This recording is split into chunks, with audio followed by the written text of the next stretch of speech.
What's going on, YouTubers? If your car has rear park assist sensors, they look something like this. Like this will be what you see from the back of the car.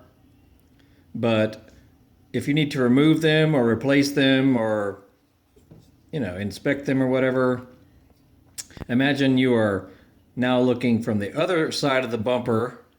Here's what you would see, and the connector from your wiring harness would go in here. That comes off pretty easily. It's just a couple of clips. You just slide it right off. In fact, I think I have one right here. Here's what your wires would look like.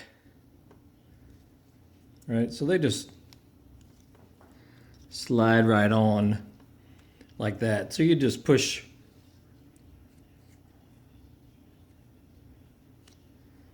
on the tab. That's not too difficult to figure out, but if you need to actually remove the sensor, there are three pieces involved here. You got the sensor itself, which is inside there. Then you have this collar or bracket. Then you have this bracket here that is actually behind the bumper.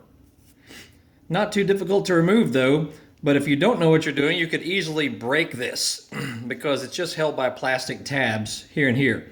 But if you're behind the bumper, like laying under the car, you just get your little flathead screwdriver and just gently pry up on these long tabs. There's only two of them. Just gently pry up to remove the sensor first. Okay, so you'll have to, kind of be both delicate and firm at the same time.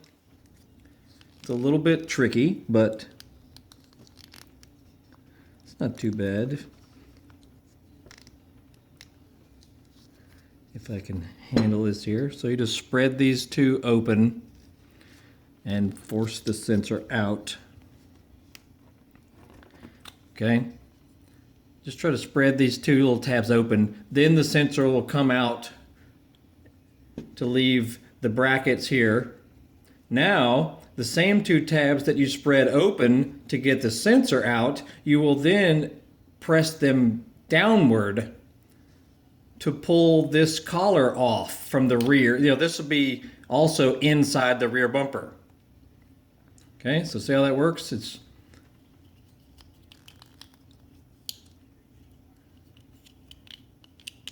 Start over again. See how they fit in that little hole right there? Push down, pull off. Then this will come off the back of the bumper. Okay? Not that big a deal. And then to put it back on, it only can really fit one way. See how these have matching slopes depending on which sensor you're working with. They can only fit one way. So it's not like you can break it. Oh, and notice this little slot back here. This is for this pin on the sensor itself. Okay, see that? That'll push all the way up in here once it's installed correctly. Okay, so to put it back on now, you'd push this through the back of the bumper facing, towards the rear of the car. Then you lay underneath the bumper, put this collar over what is protruding through the hole in the bumper. Okay, push on these little clips just a little bit so that they can accept this guy here. Okay, notice all these little slots and gaps and things. Push in, you'll just have to work with it a little bit. Then the new sensor can only go in one way.